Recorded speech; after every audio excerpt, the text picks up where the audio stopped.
Great. We're going to just give a little time to have people log on before we start. Give it a couple minutes or a minute.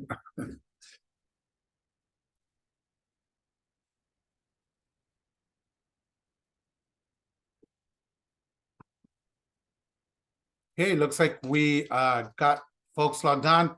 I want to thank you all for joining us today.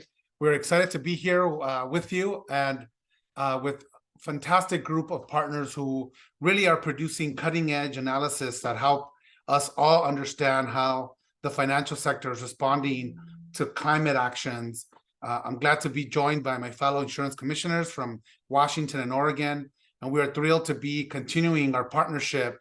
Thea Finance Labs are forging a new partnership with RMI. Combating climate change, again, requires strong partnerships, and we have brought together environmental, financial, insurance experts in this important subject. As you know, you can all see the news. One day we're combating fires in California, the next we're combating extreme flooding and atmospheric rivers, which unfortunately is going to be the new norm here in California. And really, climate change is forcing companies and financial regulators all around the world to rethink how we approach and understand risk management strategies. If we're gonna plan effectively for our future, we need forward-looking tools. Financial regulators and financial markets are seeing changes in the power sector, the transportation sector, the movement of goods, and the building of infrastructure. Just in the last decade, solar power generation in California has increased 20-fold. Wind power generation in California has more than doubled. A decade ago, it was difficult to spot an electric car on the road, but the last year, more than 20% of all new cars sold were zero-emission vehicles. And these cars are not all the same. We see pickup trucks, small urban-centric vehicles, and long-range vehicles. The state of California has a short and long-term goal, including a target for all new passenger car sales to be zero emission by 2035, and power to come from 90% of clean electricity, I should say, by the same year. Washington and Oregon are among the many jurisdictions with similar goals for clean electricity and electric vehicles, among other sectors. Zero emission technologies are no longer on the margins. They're actually now mainstream. And we are already bending the curve on greenhouse gas emissions. The Paris Agreement of 2015 set the course for a forward-looking trajectory to mitigate the long-term risks that we face. And while there are much more global work to do to cut emissions and fully align with these goals, our economies are already integrating new technologies, and the impacts are extremely measurable. I would say the report we are discussing today tests scenarios that reveal opportunities for investors. Scenarios are not predictions, but they provide a practical opportunity for planning, making proactive policy choices, and building a foundation for deeper understanding of how the insurance sector is positioned to respond to possible futures. Of course, insurance regulators have strong tools to monitor market capacity. This is about looking farther down the road and sounding the alarm for insurance companies to use a range of tools and analysis to inform their plans for sustainable investments in the future. This report reveals hidden costs and opportunities for insurance investment managers under specific climate scenarios.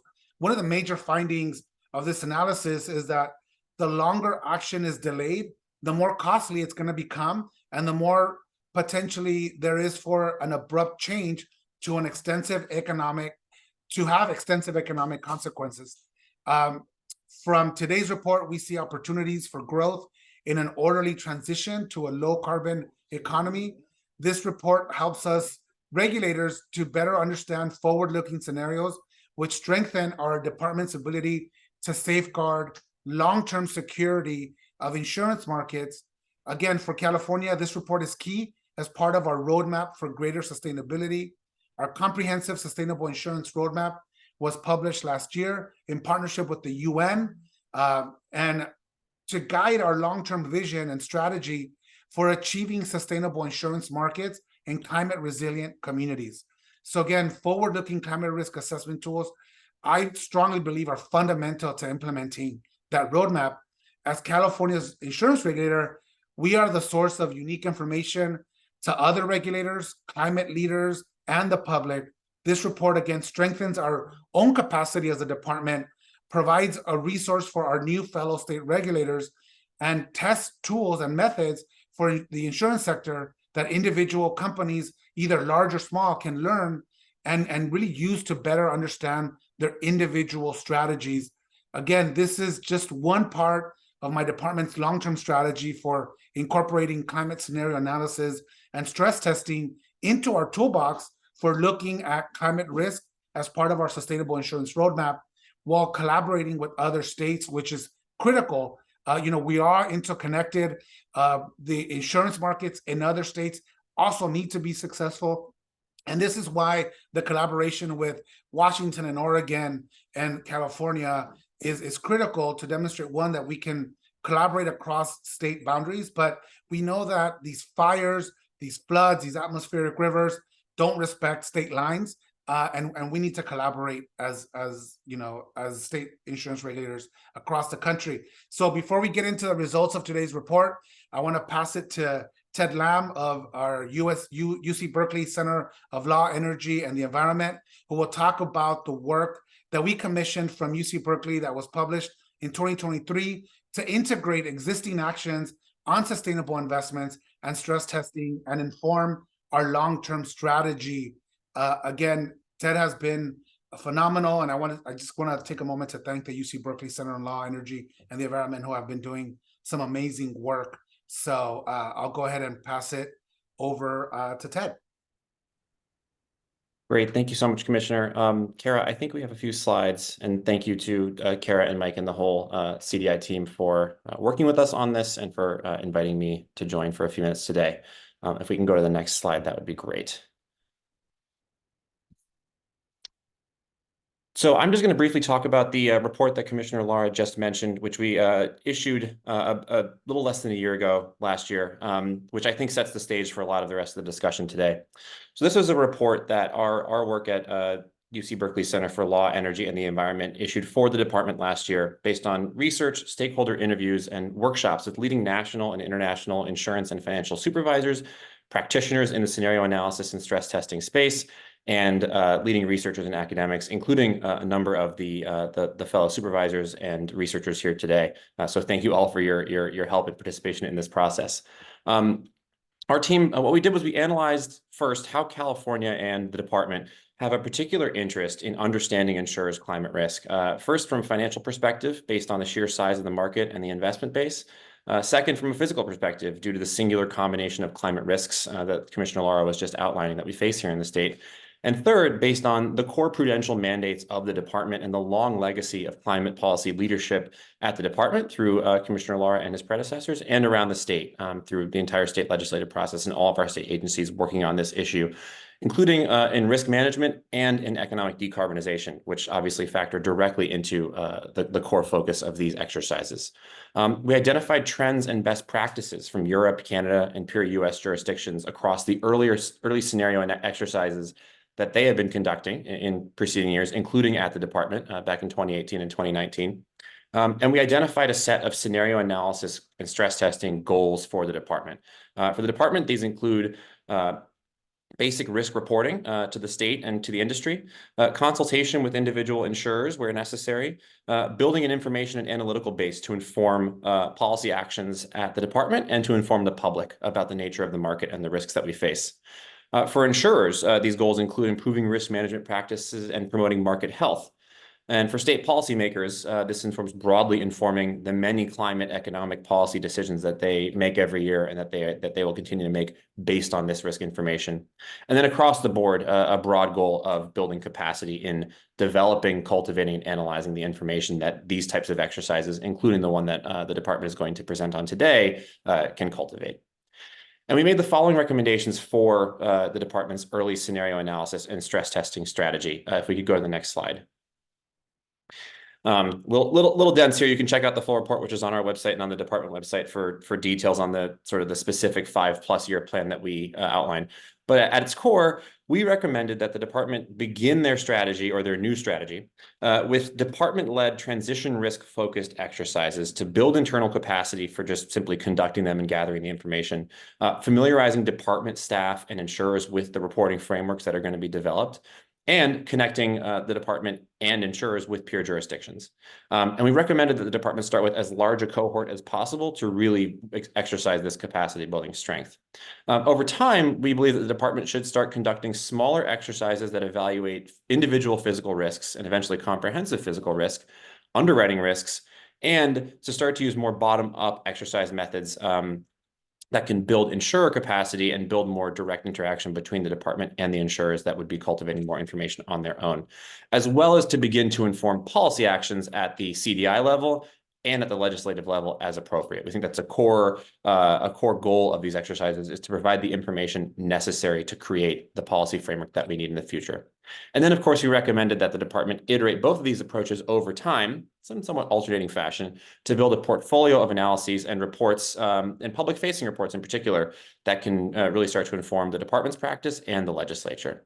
We are just so excited to see that the department has taken this early step, which we're going to be discussing today, along the trajectory that we've outlined, and that they're doing it with partner jurisdictions from the start. We think that's crucial, and it's just so fantastic to see those partner jurisdictions here today. For future rounds of this type of work, we're really looking forward to seeing a wider range of risks evaluated and reporting that speaks not just to supervisors and insurers and practitioners, but really speaks to the public and to the policymaking community more broadly to ensure that these exercises inform as many productive and proactive actions as possible. So that's all I have. I'm going to pass it back to the CDI team. And again, thank you so much for being here. Thanks so much, Ted. And at this time, we're going to shift to hearing from some of our partners in this exercise who helped with the data production analysis, starting with RMI. Take it away, Brian. And I really appreciate Commissioner Lara and CDI's invitation to participate in this webinar that marks really the launch of the climate transition assessment for insurance markets on the West Coast. It's really, really impressive to see the dedicated efforts of not only CDI, but also in collaboration with Oregon and Washington State supervisors. So very excited to be here today. You can go to the next slide. So who we are, RMI is a not-for-profit, mission-driven global organization. We've been around for 40 years. We're, I think, tank. I lead the climate finance practice, and what that means is that we are focused on market-driven solutions that take a systems-level approach. So we work with global financial institutions, climate research institutions, some of which you're going to hear from today, corporations and governments, to focus on what are the actual barriers preventing the realization of climate goals and ultimately getting capital into the market with the goal of having a just, secure, and clean future for all. You can go to the next slide. When it comes to financial institutions, we all know that they play a pivotal role, but we want to make sure that they are taking actions that are proactively able to help the economy transition. And that's what PACT has been designed to do, to help them evaluate how financing decisions are responding to requirements of a 1.5 degree scenario. PACT approach allows a sector and technology-specific forward-looking assessment of production plans of companies and their compatibility with various decarbonization scenarios. That means that FIs have useful information to engage with clients and incentivize them to make the necessary adjustments for the transition. And it ensures that there's a meaningful and transparent conversation among different actors. That's really important, that we have transparency and that we're able to make sure that we are creating targets that are decision useful. And therefore, PACTA has been developed by its creators and has been stewarded by RMI as a collaborative open source, not-for-profit endeavor to engage a wide variety of financial actors. Next slide. So we work primarily through partnerships and alliances, such as what you're going to hear today. And PACTA has enabled a range of use cases at different stages of the financial ecosystem. At government level, we've worked with, for example, Switzerland and financial institutions based in the Swiss jurisdiction. We've worked with financial supervisors such as we've provided technical support for the European Central Bank and regulators such as the New York Department of Financial Services, and of course, CDI here today. And the private sector has used PACTA as a tool to fulfill their own reporting and disclosure requirements and conversations with clients. Examples include use of PACTA in ING and BBVA's reporting. And you can go to the next slide, please. One of the core tenets of PACTA methodology and approach is leveraging a production-based metrics to provide new and additional layered information on what is already out there for the market. So there are other indicators that PACTA can complement, such as backward-looking, static, target-based greenhouse gas indicators. Those are your financed emissions. We allow for forward-looking production plans and able to demonstrate corporate CapEx commitments and to be able to have a view on how that actually translates into the build-out or phase-out of low or high carbon technologies. And it provides an objective assessment of the credibility and progress of corporate transition plans, of which are starting to proliferate in the market today. And these types of insights derived from PACTA are expected to inform where the greatest decarbonization efforts should be focused. We're not actually really focused on what reporting requirements are. We're focused on those indicators that could allow for a meaningful transition in the real economy. And I guess I'll close with that and just say that we're very eager to see how our tools and efforts can partner with those that you're going to hear today here to make meaningful decision, useful information going forward. Thank you so much. Thanks so much, Brian. Now we're going to shift to hearing from Tony from 101,000. Yeah, thanks a lot, Kara. Thanks again to CDI for the collaboration in this project. So I am Antonio Buller. I am an analyst in the 101,000 team at TIA Finance Labs, working where we work primarily on climate transition stress tests. Next slide, please. So first, maybe a little bit about us. So 101,000 is a multidisciplinary team working to develop open source and transparent climate stress testing methodologies and software tools. We are housed by TIA Finance Labs, which is also formerly known as 2 Degrees Investing Initiative Germany, which is an independent, non-profit think tank focused on finding research solutions for the financial sector to tackle climate change.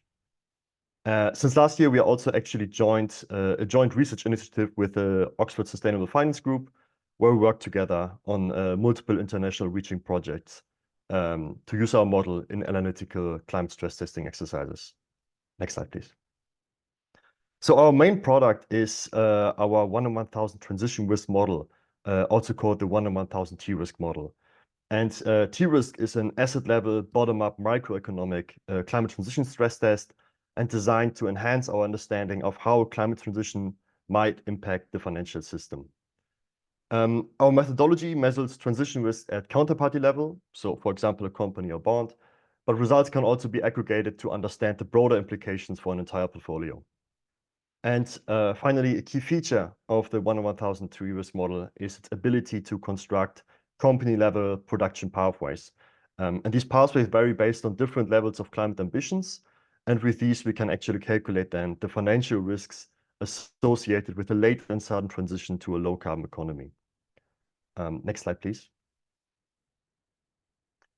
And so maybe to just highlight a little some of the features that make the T-risk model quite unique. So we are also using forward-looking asset-level data that is also used by RMI and PACTA, bringing with it then also similar benefits like the granularity of company transition plans, for example. Our model is also designed to be entirely agnostic to its data inputs. So for example, we have implemented data from multiple different climate scenarios, which allows users to run the model with scenarios from different providers, like the Network for Greening the Financial System or the International Energy Agency, to get a better understanding then about the differences that these scenarios might inherit. Moreover, the model is designed to be completely flexible in its parameter settings, allowing then for a wide range of customized stress test runs. And all this combined allows us really to dive deep into the idea of bulk stress testing. So assessing a potential portfolio and slightly changing model runs, which helps then really to illuminate the potential risks a portfolio might face in a transition. Now, we have used the TRIS model for several climate-related financial risks assessments with different institutions, analyzing, of course, then the effect of this latent sudden transition of equity and loan books in general. However, related to that, we worked in especially incorporating the unique features of our model for example, sensitivity analysis regarding the uncertainty of climate scenarios, but also then of other economic parameters, like, for example, growth rates.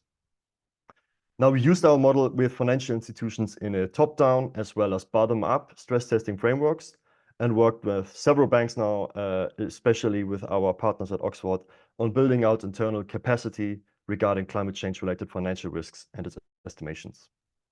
Next slide, please. And now, finally, I would just like to highlight again that 1 TRIS model is an open source and free of charge software application. So, for example, you can access our entire model code online on GitHub. I've provided a link below there. And also, we are developing a 1 web app with which we aim to further facilitate the applicability, but also the accessibility of our model to our users, which will be released in Q1 this year. So yeah, thanks a lot for your attention. And with this, I will hand over to Kara Voss from CDI. Thanks, Tony. So now we get to dive into the results of this specific exercise, now that we've heard about the tools and their availability for use, public use.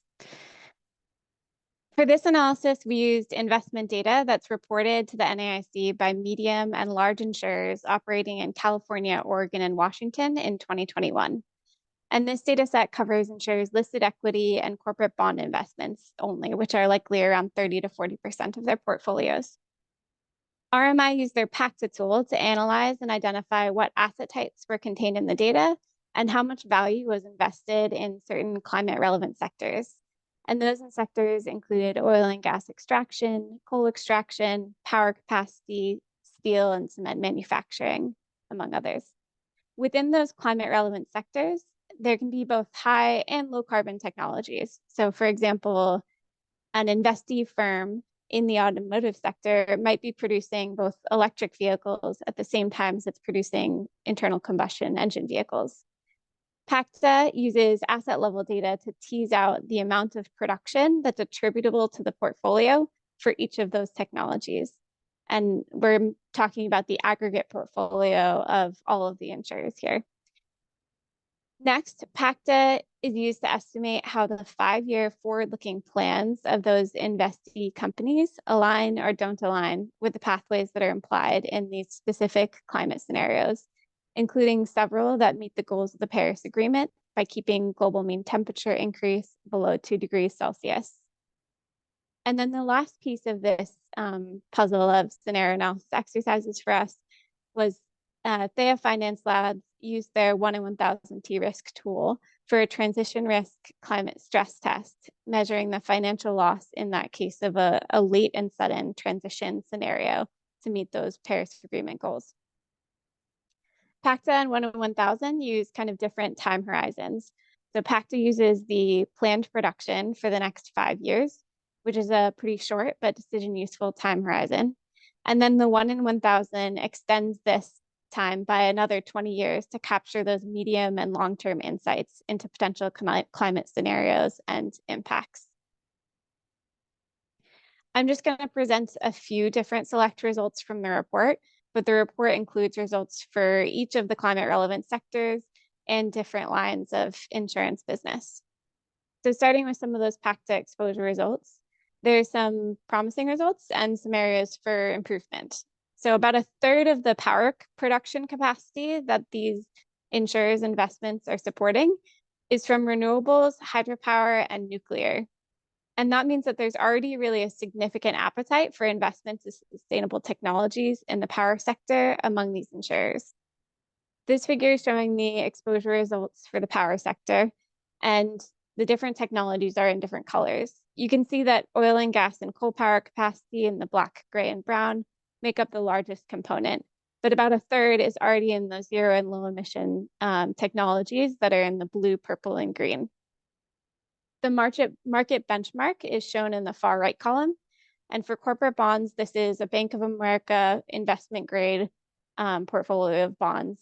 While for listed equities, this is an S&P 500 ETF. And these are meant to show a comparison to the overall market. Some sectors show really significant differences between different types of insurance business. So for property and casualty insurers, they're supporting significantly more production of steel than other insurer types, or as compared to the market benchmark. However, much of this steel is using electric arc furnaces, which is a more sustainable technology. This shows several things. One, that insurers' investments can really vary significantly by business type, likely related to their business model differences. And two, that the efforts to improve carbon intensity of entire sectors at a national level can really impact the transition risk profile of the investors in those countries. So the steel sector in the US is one of the cleanest in the world because of uptake of electric arc furnaces. In comparison, PACTA analyses in European jurisdictions have revealed more investments in high carbon basic oxygen furnace steel production. This is important because similar momentum towards low and zero carbon technologies in other sectors, including the electricity sector on a national level, can really be reflected in investment portfolios of investors in those countries. Now, just again, a few of the alignment results. So to reiterate, this is based on the actual 5-year plans of the firms that are supported by insurers' investment portfolios, which are demonstrated here as an example in black, and compares this to 5 years of a climate scenario, which is the green line here. And the scenarios that were used in the PACTA results were looking at alignment with scenarios from the International Energy Agency. The first of these scenarios was STEPS, which represents the stated policy scenario or the existing policies in place at that time with no additional climate ambition and no requirement to meet aspirational pledges. This results in the highest global mean temperature rise out of the suite of scenarios. The next is the announced pledges scenario, which represents a case in which existing commitments, such as those that countries make in their nationally determined contributions at COP or in their net zero pledges, are met, but with no additional climate ambition. Then there are 2 scenarios that are aligned with the Paris Agreement. The first is a sustainable development scenario, which keeps global temperature increase well below 2 degrees Celsius. And the next is a net zero by 2050 scenario, where the energy system achieves net zero by 2050 and that Paris Agreement target is met. Again, just a few of the results. So there is some really good news. In aggregate, the investments in coal power are associated with firms that plan to decrease production of coal power capacity in alignment with the sustainable development scenario that meets the targets set through the Paris Agreement. So in these figures, that black solid line is the planned production for the investee firms in the portfolio. And then the dashed line is a market benchmark for comparison. That green shaded area represents Paris-aligned pathways, while the yellow and red are not aligned. These investments in coal power are solidly declining in alignment with those green shaded areas. There's also examples of misalignment. So the companies that insurers are invested in are planning to ramp up low carbon technologies, but not quite fast enough to meet the scenarios that achieve the Paris Agreement goals. So you can see for these figures of renewable power and electric vehicles, the investee firms would need to ramp up production much more significantly to align with the pathways that meet the Paris Agreement. Insurers' portfolios are supporting increased production of these technologies, but not quite enough. And in some cases, they're also behind the market benchmark. And for most of the climate relevant sectors, including oil power, oil extraction, and coal mining, the companies that insurers have invested in are not aligned with the Paris Agreement because they plan to produce more fossil energy, or fossil-based products than are permitted in a sustainable scenario. In these cases, they're often on par with the market benchmark.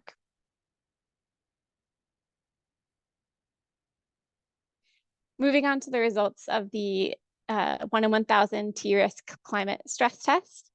It uses the 5-year planned production from PACTA but then it projects this out by another 20 years by a business as usual assumption to create this baseline production scenario. And this was run with several scenarios, including the ones from the IEA that were used for PACTA, but also with several scenarios from the Network for Greening the Financial Sector. As Tony mentioned, this is a scenario agnostic framework, and so we can really see the differences between different scenario providers through this kind of work. The climate stress test involves assuming that those investee firms continue along that baseline production scenario until a specific year when a transition shock is introduced. And the firms have to, whether due to policy, economic, or social pressures, quickly transition production to align with that target scenario by the end of the time horizon. And since aligning with that target scenario means staying in a specific carbon budget and therefore production budget, they have to make up for any misalignment that occurred before the shock. This rapid change in production is then translated to impacts on asset values. And in the example shown, this shock occurs in 2030, but that shock year can be varied to understand what the cost is of delaying that transition, reflecting that it becomes more difficult and more costly to remain within that carbon budget and meet the Paris Agreement goal the longer the transition is delayed. Across the four sectors, coal mining, oil and gas, power, and automotive sectors, expected losses on corporate bonds that are estimated in this framework range from 7 to 28 billion with an early transition in 2026, but double to about 14 to 40 billion when a transition away from fossil fuel energy and products is delayed by just 8 years to 2034. This is reflecting the results of these shock scenarios. Here, we're just showing the results from the IEA, but as mentioned, there are other results in the report from other scenario providers. You can see from the increasing bar heights for each sector that as the shock years changed, the expected losses increase as that shock year is delayed.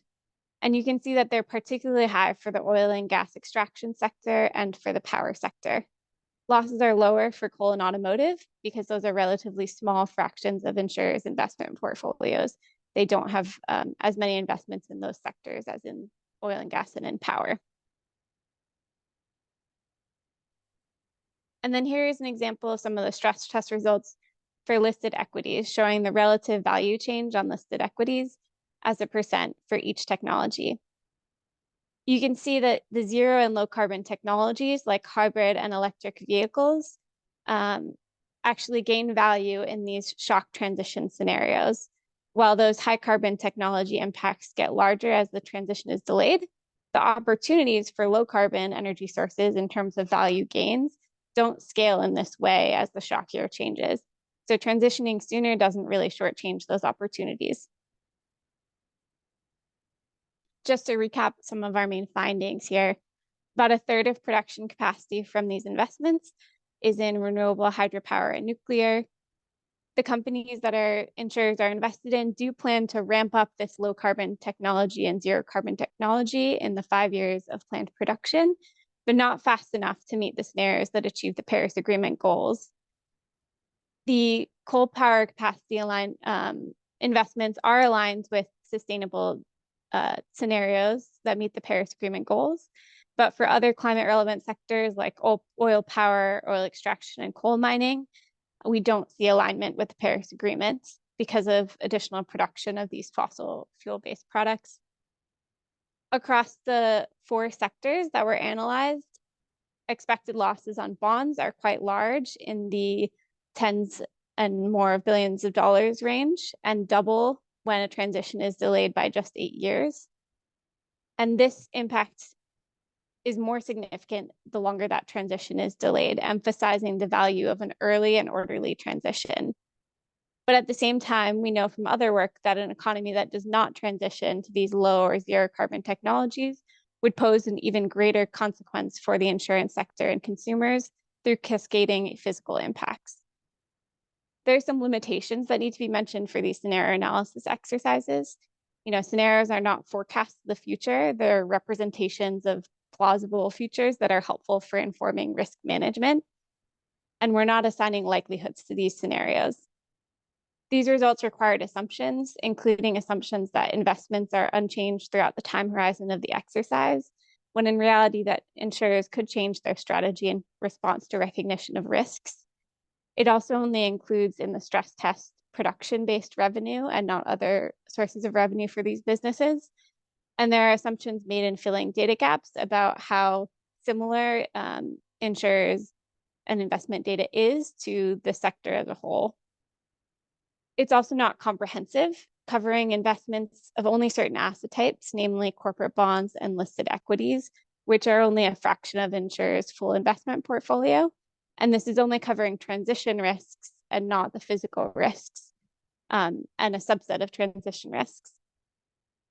Lastly, the financial metrics in the stress tests aren't directly comparable to traditional financial metrics, including probability of default, because they represent losses or gains over a long time horizon, rather than the point in time losses and gains of traditional financial metrics. If you have any questions or comments about this analysis or our broader work on scenario analysis going forward, please feel free to reach out to the climate branch at CDI at climatesmart@insurance.california.ca.gov. And with that, I will pass the mic off to California Insurance Commissioner Ricardo Lara and his fellow state insurance commissioners for a roundtable discussion of some of these issues.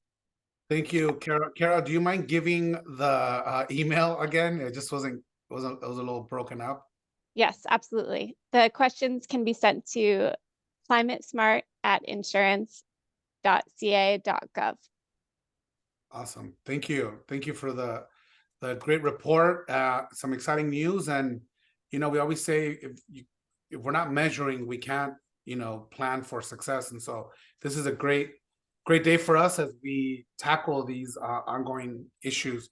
Now I'm going to be joined by my fellow insurance commissioners to bring some context to some of the work that we are doing together, including through this report to address the climate risk that we see all on our jurisdictions. Commissioner Andrew Stolfi oversees the insurance market in Oregon and is a director of the Oregon Department of Consumer and Business Services. And of course, longtime environmental champion Commissioner Mike Kreidler, who oversees the insurance market in Washington and has been really a leader on climate and financial risk for a very long time. I have the pleasure of working with both of them on our climate issues through the National Association of Insurance Commissioners Climate and Resiliency Task Force. I got a couple questions to start off the conversation, and so I'm gonna launch the first question to Commissioner Kreidler, since he's been such an iconic leader in the space. Commissioner Kreidler, Washington has set statewide goals for the energy sector to reduce emissions from energy production. How do you see the state's economy changing, and how do you see insurers evolving to keep pace with the transformation that's happening in Washington? Thank you, Ricardo. Let me just say that Washington has been very fortunate and very lucky. Washington already has been living in the future when it comes to energy transition because of that good luck. Today, 85% of our electricity comes from renewable energy. 62% from hydro, 13% from wind and solar, and 9% from nuclear. And in a few years, we'll be approaching 100%. So we are very fortunate in no small part because of geography and the climate that gives us a start up. But perhaps another measure that's kind of outside of that realm would be the fact that we are the fourth highest number of electronic vehicles in the state of Washington compared to other states. So we're taking this to heart in the state of Washington, and we've got a lot of work still ahead of us. But at the same time, we're putting our money where our mouth is. Of course, there's a lot to work to be done before we get to net zero. statewide, and some of them are going to be somewhat retching, to put it mildly. That's why we need to think about this today. I believe insurers have an important role to play going forward, and that they're going to play a very significant role from the standpoint of enabling us to achieve that goal. Thank you. Thank you, Commissioner. Really, Washington's always been in the cutting edge in this space, and we really appreciate your leadership. Commissioner Stolfi, people in the audience may not know that your role in the state of Oregon is not only as the state insurance commissioner, but also as a director overseeing building safety and banks, as well as other aspects of the state's economy. How do you see insurance connecting to other sectors of the economy and other parts of the financial sector, many of whom have already started this work way before of our discussion today? Great question. Thanks for that. And let me start by just thanking you, Commissioner Lara, and the California Department for leading this first ever study. You really have been a leader in responding to climate risk issues, not just in California, but at the NEIC across the nation and internationally as well. And really glad to be your little neighbor to the north and to partner with you on such important work. As to your question, that's true. I've got a pretty unique role among insurance commissioners. I'm responsible for insurance, state chartered banks, credit unions, securities, the state building code, the workers' comp system, and the state OSHA program. So all of that keeps me very, very busy day to day. But definitely see connections between all of that and the broader economy. And there's a saying I heard a long time ago, which has always stuck with me, which is that insurance is connected to everything and everything is connected to insurance, which is absolutely true. And I get to see that between all of these programs that are within our agency right now, and don't think there's any part of the economy that isn't affected or touched by insurance in some ways. And there's a couple of reasons I could just share briefly. And the first is really simple. And we can never forget that at its core, insurance is a risk transfer mechanism, right? So it's taking away the fear of a crippling economic loss and therefore allowing businesses and individuals to offer goods and services. Everything from a farmer whose crops are protected, from a hailstorm, delivery driver protected from liability for doing their job. And really all of the commerce in our country that underpins our economy is able to flow because of the protections afforded by insurance. We have this in Oregon. I know your states as well. Insurers, they're also large employers that help drive local economies. We heard today, and we all know that insurers are some of the largest institutional investors in the world, providing funds for municipalities and corporations across the world to really flourish. And the last thing I'd say is we can't ignore the important role insurance plays in disaster recovery and resilience. Right, a major focus of what our department and every department does is helps consumers and businesses understand the importance of having sufficient coverage for all of the perils that they're facing, because we all too often see those devastating consequences of being under or uninsured. So as I said at the start, we're connected to everything. Everything's connected to us. I'm really glad to see that this report and Ricardo, your work in driving this is helping to show how a lot of those dots are connected. Thank you. And as we always say, unfortunately, Mother Nature is forcing all of us, including many of our consumers, to be insurance experts now. When it was something that many consumers wouldn't even think about. They would just sign the contract, and now we're helping consumers understand the importance of being properly covered in this ever-changing economy of ours and climate. So, Commissioner Kreidler, like I said in the beginning, you are a pioneer in thinking about climate issues in the insurance sector as early as back in the 2000s. I'm curious, how have you seen the tools, metrics, and just the thinking around climate risk evolve up to now? Where do you see it going? Thank you, Ricardo, and thank you for the kind words that you've shared with me, and like Andrew, I very much appreciate the leadership that you've brought to this very crucial issue.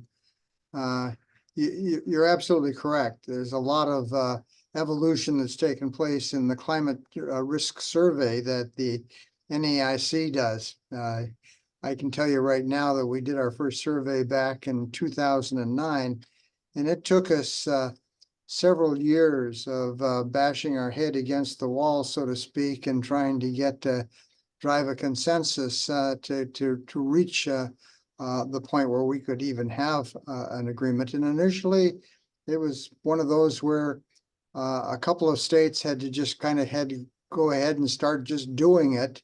And the NAIC would look the other way and pretend we had no connection with them initially, and then they embraced it. And now it's become a cornerstone, and I'm really proud of that success. Like I say, going back to 2009. You know, when we launched the very first survey, you know, we're really fortunate in the survey that we're doing. It has matured a lot. 85% of the insurers now participate in that survey. It captures obviously the overwhelming majority of certainly the percentage of the capital involved in the market. There's some small companies that are outside, but 85% is really an outstanding achievement. We tightened the reporting in 2022 to align our reporting under the internationally accepted Task Force for Climate-Related Financial Disclosure, TCFD, which really brought us into the kind of the cutting edge from the standpoint of reporting, and it is giving us it's a much better tool now because we have made those updated changes. I think it's going to. We've done a good job beefing up the reporting. I'd now like to see more bold action taken by the insurers themselves, because the lessons they've learned from this reporting can now be applied, and I'd like to think that they're going to kind of take the bit in the teeth and run with it, because obviously insurance companies rely on the public, and this is a way of really reaching the public. Absolutely. Which was, you know, aligning our survey to TCFD was a big win for us, and again demonstrating how we're all connected. And it was a great accomplishment. Commissioner Stolfi, you know, I spent a lot of time talking to our consumers about how we, as insurance regulators, not only worry about the catastrophes that are happening in the US and in around our jurisdictions, as we now are looking not only at these tremendous wildfires in Chile and how we're globally connected, and how these, you know, national and global trends matter for insurance companies who are writing business in a limited number of states. And can you help us explain to folks on the webinar, how are we connected, and why what is happening around the world is connected, and how that impacts rates and the ability to do and expand business in our jurisdictions? Absolutely, Commissioner. So, you know, I'd say the entire financial sector, which, you know, insurance sector is part of, and the entire global economy is inextricably linked, and it has been for some time now. And borders, especially state borders, I don't see them mattering as much as they might have, you know, decades ago. You know, heard today a bit, and we can see that insurer investments, they're not often, if ever, limited solely to the footprint of where that insurance company is operating. You know, they're supporting businesses and projects across the country and around the world. Reinsurance, which is key for any insurance company, even the smallest single state domestic company, relies upon reinsurance, and that reinsurance is most likely coming from outside that state's border. So I'd say, just imagine how impractical and really inefficient it'd be if every insurance company focused solely within its own territory instead of learning from other companies and others' successes and mistakes. It'd be pretty hard, I think, for any business or market segment to succeed if they had to amass all of their knowledge and experience capabilities within their own borders. And I'd say just, trends are trends for a reason, whether they're originating at a local, national, or global level. I have seen global trends certainly influencing and asserting pressure at the local level. And I don't think that's a bad thing in any way. And I'd rather, in Oregon, lean into and learn from national and global trends and best practices than lag behind the rest of the country or the rest of the world. Right. No, we're running a lot of time, but I do want to ask Commissioner Kreidler this question because we want to take advantage that you're still with us and we still get to pick your brain about what. So, as insurance regulators, to get we get to work with the numerous number of stakeholders from different sectors of the economy, as we were mentioning. Commissioner Stolfi, Commissioner Kreidler, and so many other commissioners have different parts of the financial sectors that they oversee. Commissioner Kreidler, are there any people or groups in particular whom you hope this report will reach? I know we're talking to the traditional environmental groups, financial sectors. Are we missing anybody? I would identify, Ricardo, financial services professionals. I really look at investors, and specifically I'd look to CIOs, chief investment officers with insurance companies. They're the people that look at reporting, understand it, and then understand just exactly what the risks are and the advantages to society and to their existence. I really would look to them.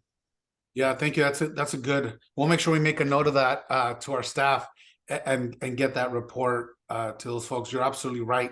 They're critical to the success not only of us moving forward, but getting this information. Commissioner Stolfi, one last question for you. This current study is really focused on the insurance sector in the western part of the US, of course, but there are also international financial regulators who are using scenario analysis.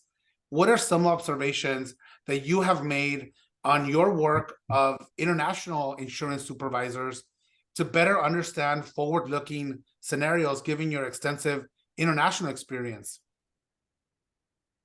Thanks, Ricardo. And I'll be quick. I see we are running out of time. I'd maybe just stress at the start, right? We're seeing the planet continue to warm. We're dealing with catastrophic rainstorms in California, wildfires across the West, and other disasters across the nation and world, which really just demonstrate a need, a necessity really, to have forward-looking analysis, predictive risk tools to help all of us manage the risks and provide policy solutions. And it doesn't matter where those tools come from. We need to adopt the best tools that we can. We've done that in the US, right? After the 2008 global financial crisis, we took a tools the Europeans developed, ORSA. And during our solvency modernization update, we adopted that tool and made that a tool of our own. TCFD reporting, you mentioned that. That includes scenario analysis in disclosing climate-related risks and opportunities. We led that work and adopted TCFD reporting here in the US. So lots of examples of how we've looked outside our borders, found great tools, and are adopting them here. We have to do that.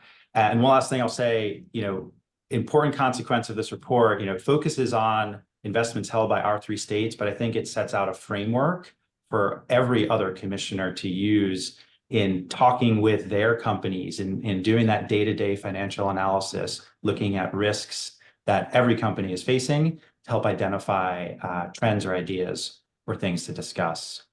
And I know, so you've asked us a lot of questions. I had a question here to ask you as well to help close us out. What would you say to someone who says that investment options for zero carbon technologies aren't mature or stable enough for insurance companies? I know we get this question a lot, as you and I and Commissioner Crowder have talked about some of the hesitancy that we see in folks investing in these type of technologies. I would just say, as shown in this report, insurers are already investing significantly in zero and low carbon technologies. Obviously, California has had a renewable portfolio standard since 2015, and utilities around the US have been adding wind and solar to their portfolios over a decade now, at least. And clean energy projects, of course, can avoid the volatility that comes from fuel prices, and consistent project timelines, and can serve, I think, to diversify, I would say, investment portfolios, because they are often not correlated to other financial investments. And while there will always be cutting edge technologies emerging, there are now, I think, an abundance of mature renewable energy and other zero carbon technology investments that they can choose from. So, we can't give them an out. We already kind of set the benchmark of there are a lot of these mature technologies already that are good investments for us and for the planet. And I would also just say, that we as commissioners are also trying to be creative in terms of what are the new products we're going to need in the future, right? When you look at the single digits almost of take up of flood insurance in some of our states, what are we going to need? What are the new insurance products that we have to develop to meet this need, given the fact that, if people are barely making ends meet, how are we going to ask them to buy another individual product? So, I think this is the exciting part of the job. Never let a catastrophe go to waste. But I just want to thank you all, Commissioner Kreidler and Commissioner Stolfi. We ran out of time. We could talk about this for hours. Thank you for this conversation, and thank you to our audience online. With that, I'll pass it quickly back to Mike Peterson, who's my Deputy Commissioner for Climate and Sustainability, for just some quick final words. Thank you again. Great, thank you, Commissioner. And just to conclude the webinar today, I just want to highlight, this is yet another step in the actions of our sustainable insurance roadmap and a recommendation from the UC Berkeley report. As insurance regulators, whether it's California, Oregon, Washington, or many others, we're a unique source of information to our fellow regulators, to climate leaders, and the public. And this report really strengthens our capacity to do that. So with that, I want to thank our fellow regulators from Washington, Oregon, UC Berkeley Center for Law, Energy, and the Environment, our partners at RMI and Thea Labs, and the staff of the California Department of Insurance. Thank you all for being with us, and have a great day.